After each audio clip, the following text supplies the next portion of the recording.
और तवांग में बेशक अब शांति हो गई हो, लेकिन देश के अंदर 9 दिसंबर को भारतीय जवानों और चीनी सैनिकों के बीच हुई झड़प का मुद्दा अभी भी गरमाया हुआ है। दरअसल 12 विपक्षी दलों के सांसदों ने आज चीन विवाद पर संसद परिसर में गांधी प्रतिमा के सामने प्रदर्शन किया है और इस दौरान सोनिया गांधी और कांग्रेस राष्ट्रीय अध्यक्ष मल्लिकार्जुन खड़गे भी मौके पर मौजूद रहे। सांसदों ने प्रदर्शन करते हुए सरकार से मांग की है कि तवांग झड़प के मामले में संसद में विस्तार से चर्चा हो और इस दौरान सोनिया गांधी ने भी कहा है कि चीन की ओर से सीमा पर अतिक्रमण गंभीर चिंता का विषय है। साथ ही उन्होंने बीजेपी पर जुबानी तंज कसते हुए कहा है कि जनता और संसद दोनों ही एलएसी की स्थिति का पता लगाना चाहती हैं, लेकिन सरकार की जिद है कि उन्हें कुछ पता नहीं चल पा रहा है। वहीं खड़गे ने भी बयान देते हुए कहा है कि उन्हें तवांग झड़प के मामले में पीएम मोदी को चुप्पी तोड़नी चाहिए और इस मुद्दे पर प्रधानमंत्री को आकर संसद में चर्चा करनी चाहिए। डिमांड यही है कि सदन में चर्चा चाहते हैं। जो चाइनीज आक्रमण कर रहा है उसके बारे में सदन को इन्फॉर्मेशन दो, ताकि सदन के ओर से सारे देश के लोगों को मालूम हो। यही चर्चा अगर नहीं हुई, एक तरफा उत्तर हुआ, तो उसका क्या मतलब है? क्या भय है आपको, क्या दुराव है, क्या झिझक है कि आप चर्चा नहीं कर सकते? नेहरू से लेके वाजपेयी तक कोई ऐसे प्रधानमंत्री नहीं हैं जिन्होंने मांग न की हो, और अगर मांग हुई है तो उसके बारे में स्वीकारिता न दी हो।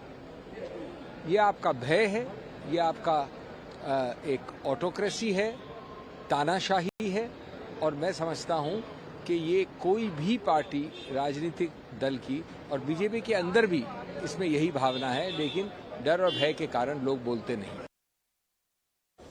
See, for the last 2 weeks, we have been demanding a discussion on China. We're not asking for military secrets. We want to know what the situation in China is.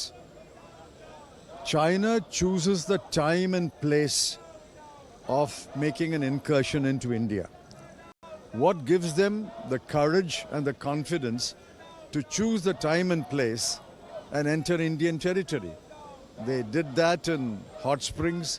They've now done that in Yangtze. And our response is purely reactive.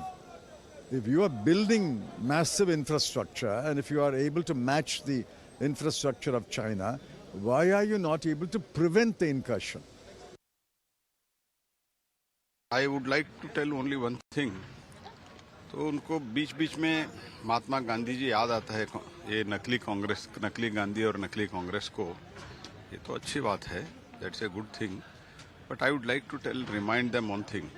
Whatever has happened during their tenure, whatever we have lost as far as our land is concerned in the border, let them remind that, and how we sacrificed and how we lost the permanent membership UN Security Council, that also let them study.